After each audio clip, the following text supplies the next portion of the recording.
everyone sees my screen. This is just a little bit of an overview of what I aim to cover in this presentation. Of course, there are so many things to cover in Kenya, Tanzania, East Africa itself that it's impossible to cover it in one training session.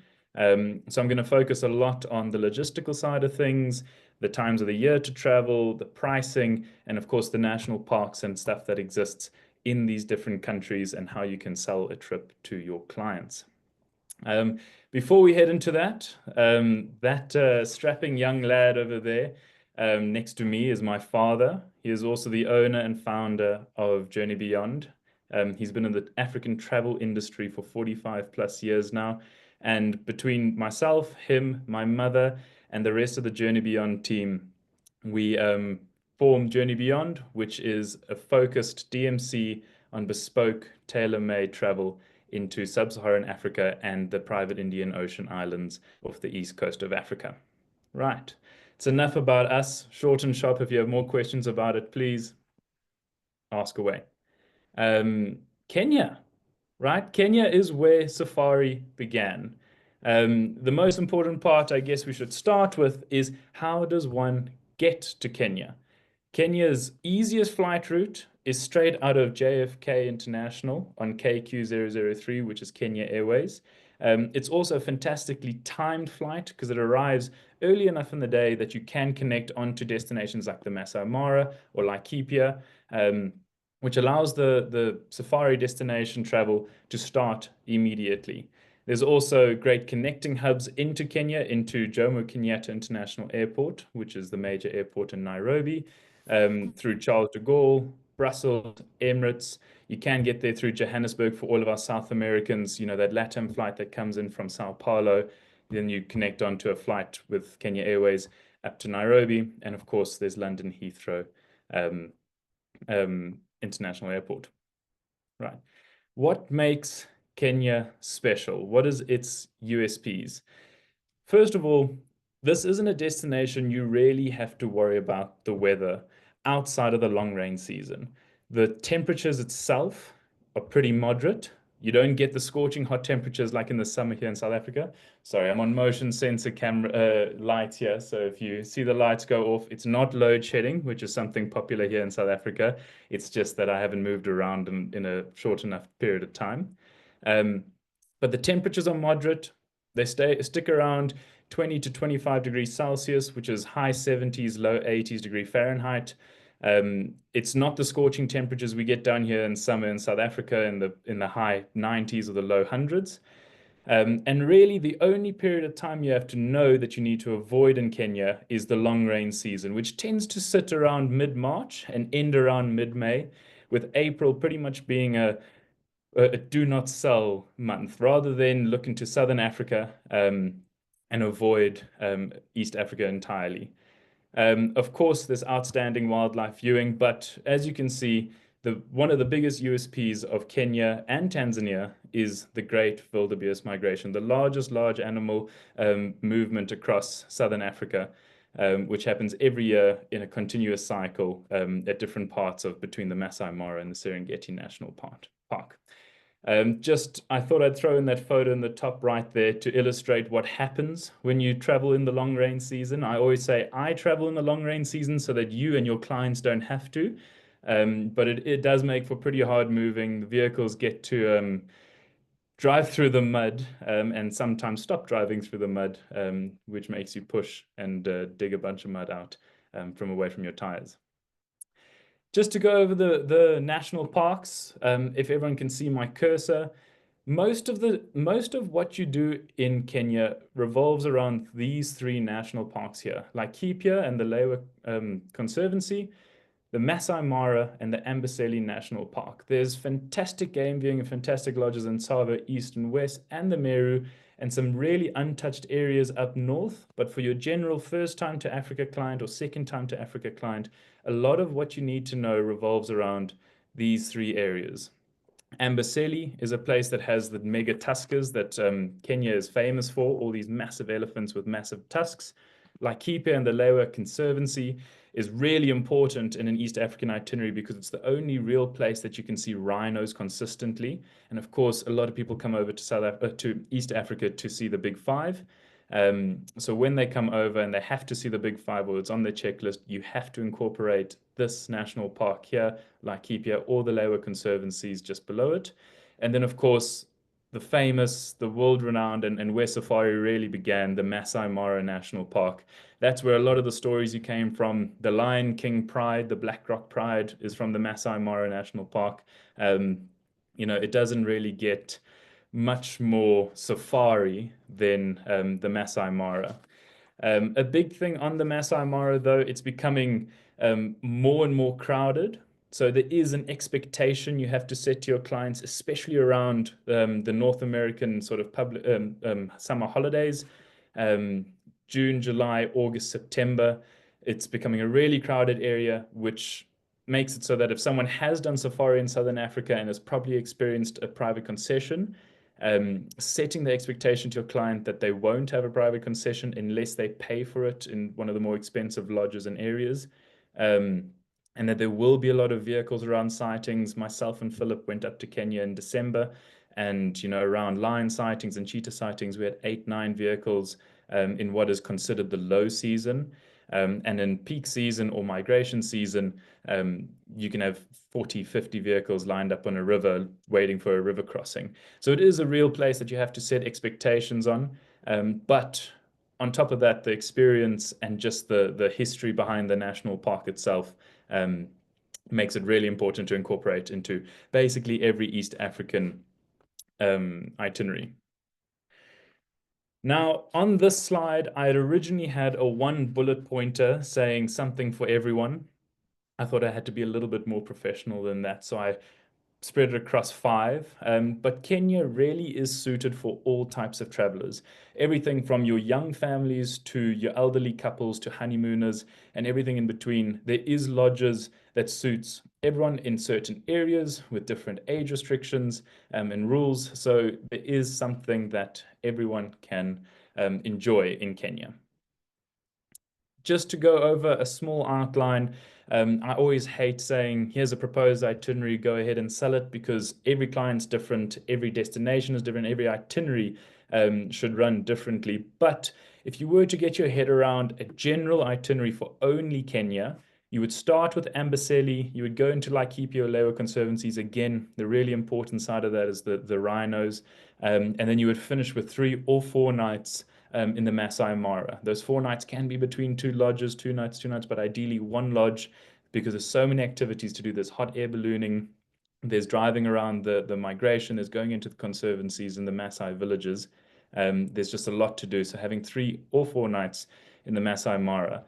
Logistically, if you look at the map, you may ask yourself, why do we start with Amboseli? That's because the only flights that go out to the Amboseli every day leave very early in the morning. So connecting onto them from somewhere else is impossible without an overnight in Nairobi. Whereas when you leave Amboseli, it gets you into Wilson Airport, which is the local airport, to connect onto the Masai Mara or to Laikipia or one of the other national parks. I know it's short and sharp, so please, if you have any questions, if you don't think I covered anything properly, please ask away, ask your questions. The next destination we're obviously covering is Tanzania, often regarded as the soul of Africa. And to me, this is what the picturesque safari looks like. Go ahead. Okay. Sorry, I'm just seeing the text everyone popping up. But this is, to me, what the picturesque safari looks like. This is when, if you think to yourself, what does an African safari look like? It's those open savannas, those open plains, rivers meandering through them, herds of elephants, herds of zebras, herds of wildebeest, all sort of migrating across it. This is what safari really looks like in my head. There is a bit of difficulty to access Tanzania on its own. There is, of course, the ability to overnight in Nairobi and fly over, but from a budget point of view, that does tend to get a bit expensive. Those flights across can be anywhere from $700 to $800 a person. But otherwise, there are direct flights into Kilimanjaro with Air France and Qatar. And of course, as we get on to later on in this presentation, it's a fantastic destination to combine with Kenya, with Rwanda, with Uganda, or with Zanzibar, which allows for really diverse experiences and different sort of sceneries and animals throughout. Right. A lot of the USPs of Tanzania are very similar to Kenya. You'll notice the rain period is very similar. I'd say the rains affect Tanzania less so than Kenya, and you could get away with March and May, but April still is one of those months that I would avoid. A lot of rain that can continue throughout the whole day for days at a time. That really can be quite a holiday ruiner. There is a period in time in both Kenya and Tanzania called the short rain season that happens at the end of the year, but that's generally an afternoon shower that cools down the day, and the soil doesn't get saturated, so you don't get stuck so much in your vehicles. Of course, in Tanzania, the great wildebeest migration spends most of its time of the year in the Serengeti National Park in Tanzania. The exciting river crossings happen more towards the Masai Mara through the Mara River. Um, but then there are other experiences in Tanzania, like hot air ballooning and climbing Mount Kilimanjaro, that, of course, is a huge USP for those sort of clients that want specifically that. Um, the national parks in Tanzania, again, a bit similar to Kenya in that a lot of the travel that comes through Tanzania sticks in this northern circuit up here, your Tarangire National Park, Ngorongoro Crater, and the Ngorongoro Crater Conservation Area, the Grumeti Reserves, and this entire dark piece here is the Serengeti National Park. If you remember from Kenya, that is the Masai Mara. So you can see just how much bigger the Serengeti National Park is compared to the Masai Mara itself. Right. A lot of your circuits happen here. It doesn't mean that there isn't some fantastic game viewing and experiences down here in Ruaha and Nyerere. There's, of course, also chimpanzee trekking that happens on Mahale with Lamala Greystoke. So without leaving Tanzania, you can see chimpanzees, the big five, the migration, and go in a hot air balloon over the open plains of Tanzania. Off to the east, you'll see another major airport that I'm sure you all know, Dar es Salaam, and a beautiful island named Zanzibar, Pemba, and Mafia, where combining with Tanzania sticks to a lot of bush and beach safaris that really run nicely as an itinerary at the end of a safari. If any of you have done safari, you'll know it's not the most relaxing holiday on the planet. It's early mornings, late nights, lots of food, lots of drinks. So at the end of your itinerary, finishing with 4 or 5 nights by the ocean tends to be a real winner with clients, and allowing them just to slow down, relax, and take a breath after having a long and exciting adrenaline-filled safari. Again, one-liner, who is Tanzania best for? It is something for everyone. Similar to Kenya, and even probably more so than Kenya because of the driving circuits in the northern parts of Tanzania. It caters to all budgets, it caters to all ages, it caters to all families and all generations. Even Kenya and Tanzania cater for groups, group series, incentives. There's a bunch of lodges with meeting rooms. So if you do have clients who are interested in that, there really is something for everyone. So it's never a case of off-selling because it doesn't suit a client, but just trying to figure out exactly what the client wants from their trip to Africa. There are 2 proposed itineraries. Now that's really important and gets dived into deeper later down the line when we get to the map of the migration. The reason there's 2 proposed itineraries for 2 different times of the year is to follow the migration. Most of these itineraries are based off sort of 10, 11 nights. So May to November, as you can see, 3 nights Tarangire, 2 nights in Ngorongoro, 3 nights Central Serengeti, and then 3 nights, if the clients have the budget, in the Grumeti Reserves, or if they don't, there's beautiful lodges in the Lamai Triangle that also caters towards the rest of the migration as it's heading up towards the Masai Mara. When the migration is in the south, in the calving seasons around December, January, and February, the 3 nights in Grumeti would basically just be replaced by 3 nights in what's called Ndutu, or the Ngorongoro Conservation Area, not the same as the Ngorongoro Crater. which is where a lot of the animals go further, just a bit south of the southern Serengeti, entering this area to have their calves before moving up the western side of it on their way back up to Kenya. It has everything to do with rains as we stick onto the migration map. This gives a really good overview of where the migration tends to be at different times of the year. Now, remember, in Tanzania, unlike here in South Africa, there are no fences anywhere. So animals are free to roam in any which direction they want, in any way, and aren't restricted. They basically are just following the rain patterns. Where there's the greenest grass, where there's the most water, and where's the safest for them to have their young, so that the migration can continue and their livelihood is looked after at the best possible at every single situation. Right. So as I was saying, that December, January, February, here's the Ngorongoro Conservation Area. This is where they sort of poke out of the Serengeti into Ngorongoro Conservation Area, swing around through March, April, May into the Western Corridor.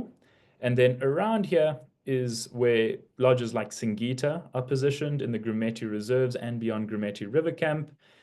This beautiful little cutout here is the Lamai Triangle, which, as you can see, in June is typically when they go through. I would say, though, by July, you'd want to be in the northern part of the Serengeti or already in the Masai Mara, as the first herds would have already gone across. August is basically all in the Mara. September is basically all in the Mara. And towards the end of September, beginning of October, they head back into the Serengeti. Now, a lot of clients will ask, where should I be to see river crossings? As you can see, there are two major points where river crossings happen, with the most famous being along this river that stretches off of Lake Victoria called the Mara River, also where the Masai Mara National Park gets its name after. Around July, August is when they're crossing into the Masai Mara, and those huge heaps of wildebeest and zebra are corrugating to one little bottleneck, crossing the river, getting taken by massive crocs, avoiding hippos, and sort of risking their lives just to go to a bit of green grass over here, eat for 2 months, and then to do it all over again on their way back to the Serengeti. Yeah, it's an incredible process to watch or to try and understand. Photos never really do it justice, the chaos behind it and the amount of animals you see. But this is sort of the idea of what, a fraction of these herds look like. As they're going across down here, you can see a pod of hippos that would not like them getting into their own water. There's massive Nile crocodiles that are trying to take them out at every second. And yeah, it's a huge spectacle to take part in. Sorry, there goes my light. I clearly need to move a little bit more. A big question we often get asked, absolutely, it's amazing. It's incredible. A big question we get asked is, what sort of budgets do people need to have when they go to East Africa? Our motto is there is no set budget, there is no baseline budget, because it depends on which time of the year they want to travel. It depends on how many pay stay deals, specials, honeymoon offers. There's so many things nowadays to take into consideration. But I thought I'd throw in these two next slides just to give an idea of what the five-star market in East Africa tends to cost. Eliwana is a wonderful brand in East Africa that has plenty of lodges throughout Kenya, Tanzania, and Zanzibar. As you can see, in high season, this is basically migration season, July, August, September, where the Sand River Mara is up to $1,100. A really, really important fact to know, though, about both Tanzania and Kenya that is different to the rest of Africa is its conservation levies are super high. In the Masai Mara itself, it's $200 per person per night in conservation levies before you have a bed in the park to sleep in, before you have a transfer vehicle or flight to get you there. So you have to factor that into a budget when talking to your client. Although they may have $1,000 per person per night. Yes, we love cotters. That's where we just were in December. Love, love, love. Although it is so if someone has $1,000 per person per night budget, you're effectively dealing with $800. And as you can see, only in green season, which I wouldn't really recommend traveling to Kenya in, is it below sort of $1,000 per person per night? Cotters, the lodge we all love, a really, really down-to-earth lodge, tops out at 1.7 in peak season. What I really like about them specifically is their peak season also finishes on the 15th of September. It's a really important factor to know because just by delaying a client's travel by a day or two, you can sort of save 300, $250 per person per night for effectively the exact same experience. So if someone has the flexibility to do that, it's always an important factor. Now we go into some pretty scary numbers. You've got Acilia properties like Namiri Plains that are at around $2,000 per person per night. And of course, I've used Singita as it tends to be the benchmark in most people's ultra luxury standard. And in peak season, it's $3,400 now per person per night before any of the conservation levies, before any of the additional add-ons or your hot air balloons. So it does top out at quite a high price. Of course, as with the rest of Africa, in these prices, everything is included except for, say, your hot air balloonings or your spa treatments, but all your food, all your activities, all your drinks, and in Singita's case, all your premium alcohol, everything except for those really expensive bottles of cognac that I'm not sure who ever buys, but if someone wants it, I guess they'll have it. So yeah, there's real value in safari lodges because of the fact that everything is included. It's a pay once, cry once type of situation. Of course, I don't think it would be fitting to cover East Africa without touching on Zanzibar Island, just off the east coast of Tanzania. This beautiful place is super rich in history. It was, of course, a major part of the spice route, a part of the slave trade. There's a lot of history behind it, going around the island, seeing the old barracks of where they defended the island points, or the spice markets. It's a little bit Moroccan in that theme. And then, of course, turquoise blue, warm Indian Ocean island. A massive thing to other, I'll cover that at the end. A massive thing to understand though with Zanzibar, and again, an expectation to set with your clients. There are no private beaches at all on Zanzibar Island itself. There is Nemba Island, which on the next page you'll see over here, it's and beyond Nemba Island, which itself is private, so no one's allowed onto it, and you can walk around it as much as you want. That being said, it has about 100-meter barrier between the locals, but the locals can still fish just outside of that, so you can still see local life walking around and be part of that culture. Otherwise, though, you have to set the expectation to your clients that when they're lying on the beach, they may have hawkers that come and try and sell them items. They aren't aggressive, they're very passive. They go about saying, would you like this? You say no, move on. It's not in sort of a place like in some places in Europe where it becomes really crowding, really pestering, or in North Africa, where there's a lot of bartering. Of course, you can barter and try and get a better price for yourself. But it's not something that's super insistent. They sort of go about their day.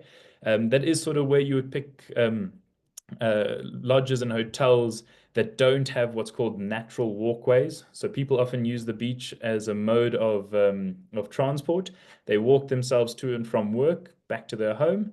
And of course, if the hotel is on their left or on their right on the way home, to them it's nothing. It's their home, and they're walking whether they want to or not. Whereas in some parts, on one side of the hotel, the resort, there's massive rock monuments. So it stops people from just naturally walking there because they don't want to. They'd rather take the road and take a more direct route. With Tanzania, of course, every safari that goes on in East Africa, I think an offer should be made to have 4 or 5 nights tacked on to the end of it. I never really recommend 3 because by the second full day, you're sort of finally relaxed, and then the next day you have to leave. So 4 nights or 5 nights if they really have the luxury of time, just to extend their stay in Africa. And like I said at the very start of the presentation, just bring themselves down a notch, take a breath, be calm, reflect on what they've just seen and what they've just done, especially if they've gone to the gorillas and they've had that sort of awe-inspiring experience, or they've been a part of the migration. It's a real adrenaline high, early mornings, late nights, and then now they can come and just have spa treatments, swim in the ocean, do some of the ocean activities like snorkeling or deep sea fishing, and just go home nice and refreshed and ready for what is the hustle and bustle of the real world. Right. Now, this is where I think East Africa has its most value, is not when you look at Kenya as a destination and not when you look at Tanzania as a destination, but when you look at East Africa as a circuit destination, combining the best of both of the countries in one itinerary. Of course, there's two ways to do that. Either you start in Nairobi, you start in Kilimanjaro. Starting in Nairobi is probably the easiest route because of the amount of flights directly into Jomo Kenyatta. But of course, having the Masai Mara at the start of our itinerary is the only real logistical way to do it, which a lot of people build up in their head as the crescendo or the end of the itinerary or where they want to go last. So logistically, the best itinerary when you start in Nairobi is 3 nights Masai Mara, 3 or 4 nights Serengeti. Again, you'll notice there's a lot of 4 nights in the Serengeti because that's where I recommend doing the hot air balloons the most. In the Masai Mara, it can be quite crowded in the hot air balloon launching places, as well as the fact of it's not that open. It's very open plains, of course, but not as open or as awe-inspiring as the Serengeti National Park is, in my opinion. So having that extra fourth night allows you to have a super early wake up in the morning to do your hot air balloon. It's about a 4:30 wake up, 45-minute drive to the launching point, and you launch and you have the whole day and finish with your breakfast and then heading on to the Tarangire, which is logistically the easiest to get back to Kilimanjaro or fly back to Nairobi to catch your international departure home. Or, of course, because you're in Tanzania, it's a local flight to Zanzibar Island and continue for 4 or 5 nights on Zanzibar Island. Then we have starting in Kilimanjaro. Again, may take a little bit of effort or time to get to Kilimanjaro, but then you start 3 nights Tarangire, 4 nights Serengeti, and you can finish their trip off in the Masai Mara. For me, it depends on which time of the year they will travel. If they're traveling in peak season, July, August, September, starting the Masai Mara may be better because they'll get the Masai Mara kick out of them. They'll see the Great Migration, and then they'll head to a quieter, more private experience in the Serengeti opposed to the Masai Mara. They will still see vehicles in the Serengeti, just not as many as in the Masai Mara. Just to talk you through the logistics behind some of it, because a lot of questions get asked when you combine these two beautiful countries. When you fly from Nairobi to Masai Mara and have your experience, when you then go down to Tanzania, you go to this little airstrip called Migori. You take a bus transfer, no matter which area in Grace you come from, you take a bus transfer across the border. You do your paperwork and your immigrations at the border, and you get to Tarim airstrip to fly into the Serengeti. When you go in reverse, exact opposite, fly into Tarim, bus across to Migori, from Migori, fly into the Masai Mara, and back home. And then I know we touched on it at the start of the presentation, but this is the next presentation planned for Journey Beyond. It's called Great Apes and Great Lakes with a focus on Rwanda and chimpanzee trekking, golden monkeys, and of course, the thing that brings most people to those two beautiful countries, the gorilla trekking experiences. Yeah. Thank you. Wonderful. There is several questions, Alex. So I'll just go in the order that they came. Michelle was asking about the Massey interacting experiences, and so many clients are interested. How does Journey Beyond arrange a more authentic experience with the tribes versus the touristy spots, and more like shopping experiences that they might have? How do you guys do that? It's all based on the lodge that they're staying at, and that's part of the selection process. That comes in the inquiry. We ask, is that part of their expectation? Is that a huge highlight for them? And a lot of the lodges we support now and we use now, and the lodges themselves are pushing towards is to have an authentic Masai Mara and Masai culture experience. A lodge like Cotters does it unbelievably well, which yes, they take you into the village, but you're not interrupting in the school day. You're not interrupting in their day-to-day operations of life. You're just looking through it. You if they invite you into a house, you're welcome to go into our house type of a thing. But it's not oversaturated, and not a lot of the time is there anymore these huge markets that get put up with people wanting to just have you come and buy and buy and buy. Right, right. Yeah, but For the ones that were Sharon, asking, sorry, go ahead. Natalia, I was going to say um, that's also where Laikipia and Lua Wilderness comes in, because that's Samburu country, and they dress as beautifully and as extravagantly with Right. maybe more decoration in the normal day than you'd get in a Maasai environment. And again, if most lodges have a close village that they have really good relations with, and a lot of their staff come from.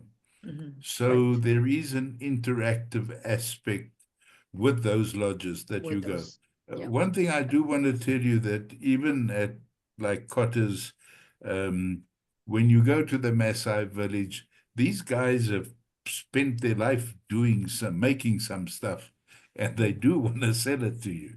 Of So course, of course. you've got to like tell clients, uh, the people have been touched by modern society, if you want to Of call course. it that. But the Samburu aspect around Lua and Laikipia is really, really special. Wonderful. Absolutely. Wonderful. And just to touch on that as well with the market side and selling side, Kotters makes it is a very clear question beforehand. Um, do you want the market put out? Do you want to buy something? It can make you feel pressured into making a purchase, and we don't want that.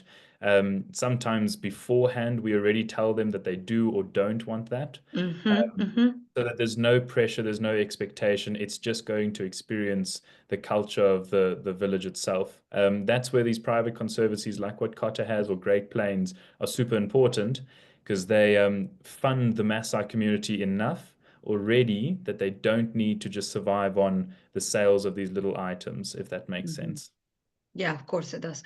For I everybody that should, is requesting the presentation, I know some of the advisors are exiting because of the time. The presentation will be sent via email. And if you need any extra material, please feel free to let us know so that we can share more photos or any other material that you might have, Philip. yeah, somebody mentioned, I saw one of the questions was there is a flying way of getting Yeah, between, yeah. uh, and that is possible. But Correct. that flying way is normally on private charter, not on a seat in charter situation. So you'd fly to XYZ place on the lake. I can't think of it at the moment. Get into Tanzania, and go to your lodge, having flown out of Wilson or out of even Jomo Kenyatta. And then if you come from Kigali, the same thing. You check out in Kigali, but before you could go to, let's say, Singita, you have to check in, and there's a city that you go to and check in. And I can't Right. remember either of them at the moment. Sorry for that. And I trust a wonderful question like that to come from someone who knows Africa as well as Juan Sada himself. Yeah. Juan, thank you for that. And I'll also personally write your name once one of us remembers that airstrip's name. Alex, are the environmental prices included on On environmental those fees rates, included on the prices? on those rates that I showed on screen, no. No. Um, Okay. if I can scroll back up, I'll happily take us back. These prices are excluding the conservation levies and community levies. So take Eliwana Sand River Mara. This 1,038 is actually technically 1,238. This 825 is 1,025, and it goes on. In the Serengeti, it's slightly lower. It's anywhere from $100 to $150 in conservation levies, depending on which lodge you go to and which national park they're in. But it is compared to, say, South Africa, where a lot of your conservation levies are sort of $20 to $30 per person. It's a real big jump up. It's a jump. Yeah, it's a jump. Yeah, Are and there go ahead, sorry, Philip. I was going to say the Singita prices have small carbon offset and some levy and this and that, but it's not heavy. It's No not high.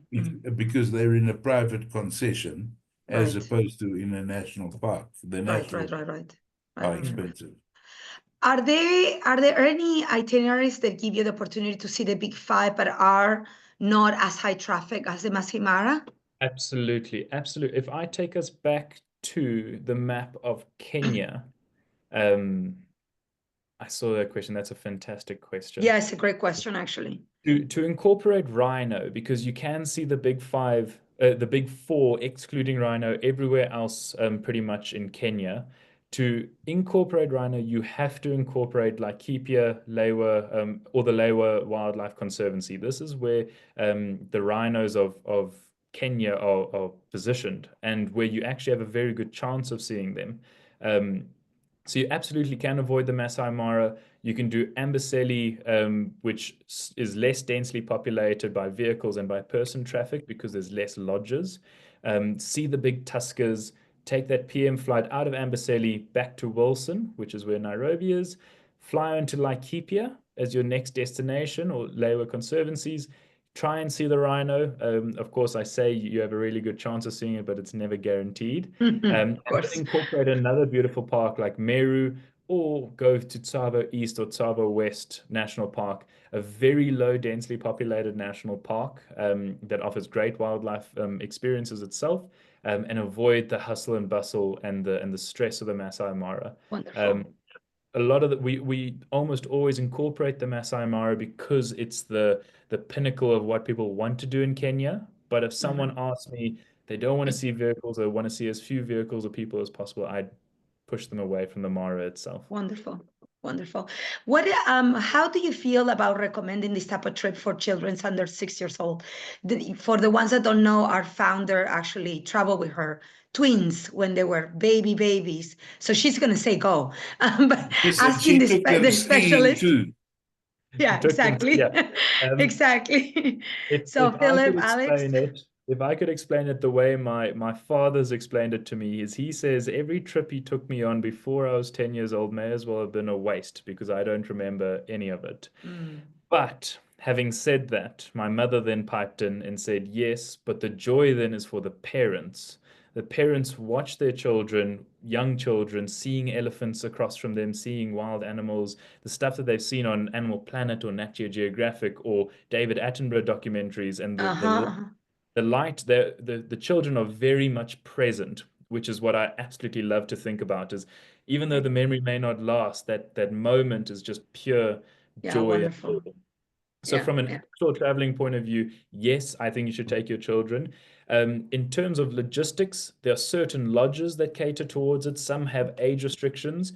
And of course, in East Africa, there isn't that big a malaria issue, except for in major cities like Nairobi, but there is always a risk. It's something that you need to chat to your GP about. I know our South American compatriots are less worried about diseases like that because they grow up around it like we do. But yeah, it's always a consideration. There are the short answer is yes, there are places that cater towards it. Yes, young children have come on safari, and should you do it from a cost and from an experience point of view, I think absolutely. Fantastic. ATC travel is, go ahead, Philip. I was going to say the other thing is the African population really love children. It's like it's makes a their cultural day. So they really go out of the way to show them, teach them, share things, you know.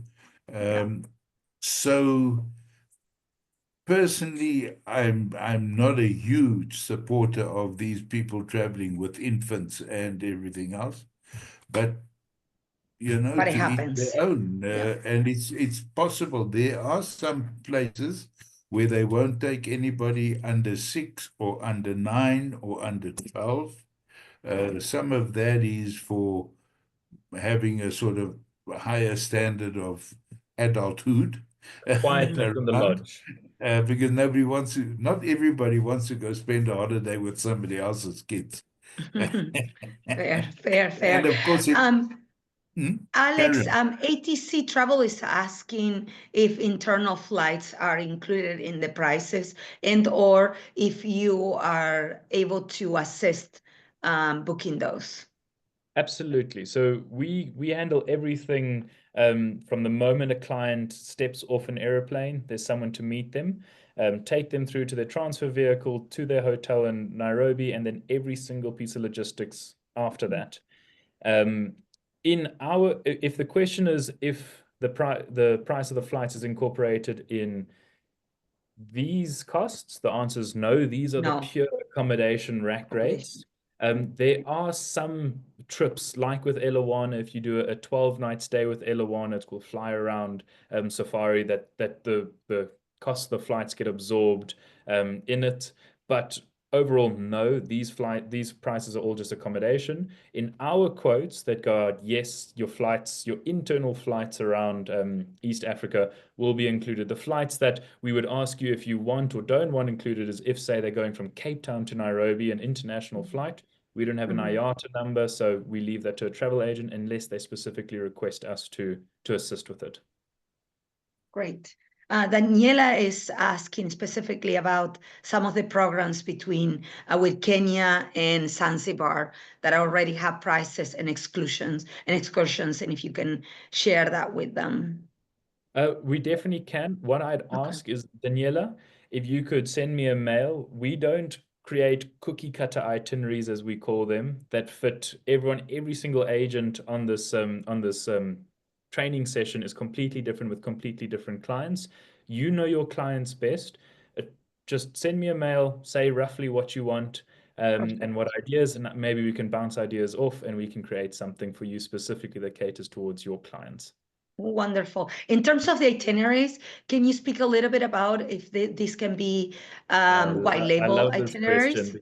I Yeah, love me too. being able to say yes to both. We white label everything if you want us to, or in some cases, the agents don't mind.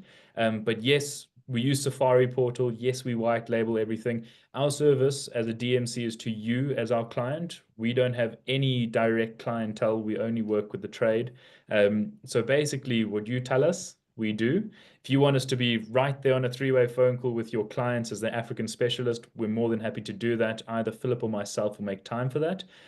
Or if you want us to be In English. in the background, yeah, in English. My Portuguese is still taking a bit of time. Or if you want us right in the background, completely white label, don't exist, we're happy to do that too. Wonderful. Any preferred hotels in the Nairobi area? Preferred hotels in the Nairobi for your ultra luxe clients. You've got Hemingways. For your people who are arriving really late at night, anything around the airport, say your Four Point Sheraton, your Crown Plazas, they do a fantastic job at just having a clean bed, good service, a good breakfast for land, get there in 20 minutes, 30 minutes, go to bed, wake up, have a breakfast, connect onto your local flight. There is a very popular lodge brand known as Giraffe Manor. I'm sure you've all heard of it and seen giraffe eat I off think a we all plate. seen it. It's a DMC's nightmare. Although it is a great experience for the right clientele, it is very expensive for a city hotel. Just for reference, Hemingway's costs anywhere from $500 to $600 per person per night. Giraffe Manor costs about $1,300 per person per night, and Hemingway's is second in price to Giraffe Manor. That's the price difference. I love your I could be maybe slightly more honest, but I think you're reading between the lines. Yeah, Alex, and I wanted to add that is wonderful. there Yes. is a catch in that about half of the lodge you can only access if you also support their safari lodges. They do Correct. have the safari collection, have safari lodges in the Masai Mara and up in the Lua Laikipia area, Samburu country. I got to tell you, the other half, whenever you open their availability, it is It's red. one A4 landscape page of red with an odd little white block somewhere. And sometimes you're lucky enough to grab one, Yeah. unless you're looking at like 18 months to 2 years in advance. Yeah. With Giraffe Manor, and again, this is where our service as a DMC comes in. I tend to agree with you, Regina. I don't think as an overnight hotel or a city hotel, it's worth it. It's not. But it does have a great experience at the Giraffe Center for people Yeah. to get in close contact with giraffes. So doing a day experience out to the Giraffe Center, which is close to Giraffe Manor, I think could be incorporated, such as with the Sheldrick Elephant. There we go. I'm glad we're on the same 100%. wavelength. Um, so yeah, it's one of those where if a client specifically requests it, it's hard to say no because they've seen it on Instagram 1,000 times. And I guess none of us will really say no if someone's super persistent and it's super expensive. Right. But our go-to answer is usually, let's put you in Hemingway's, save you $500, and we'll send you to the Giraffe Center. Yeah.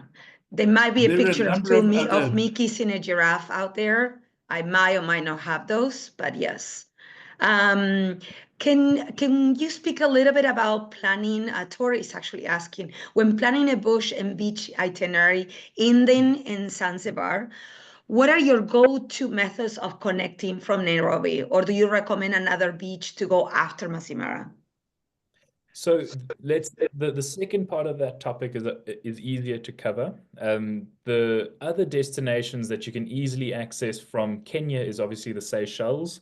The Seychelles does come with a longer flight, several hours compared to sort of 45 minutes an hour. And of course, the prices in Seychelles are higher. I'd say there are certain lodges, and of course, Nemba being one of them, that cater towards that ultra luxury market, the Singita clientele or Andion Grumeti River Lodge, that maybe should think of rather going to the Seychelles because the overall standard is slightly higher. But there are wonderful places like Zuri or White Pearl, and of course Nemba that really do cater well towards it too. So that's answer number one is yes, you can go to a different beach destination, being the Seychelles. Of course, just above Zanzibar is Pemba, and just below it is Mafia Island, which are two completely different islands. The logistics of getting there are a little bit more difficult. Sometimes it involves a 40-minute boat ride, a helicopter flight, or a small aircraft flight after a small aircraft flight, so 2 or 3 flights in a row.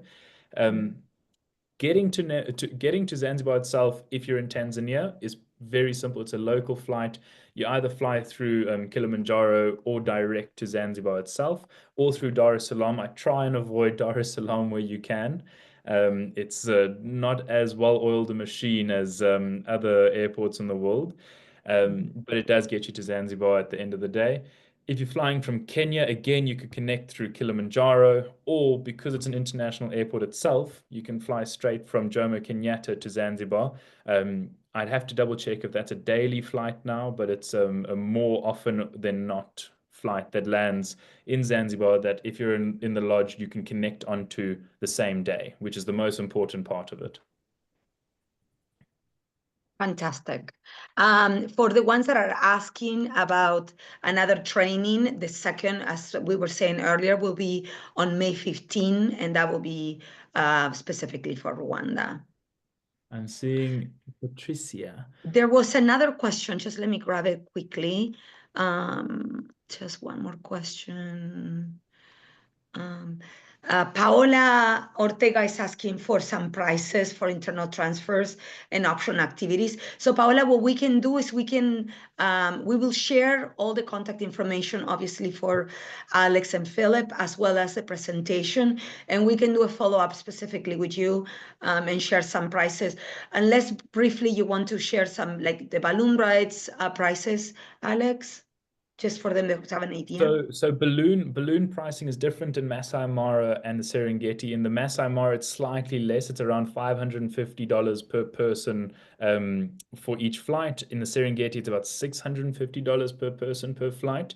The only hot air balloon that you need to know the price of, though, is Singita, because they only sell a basket.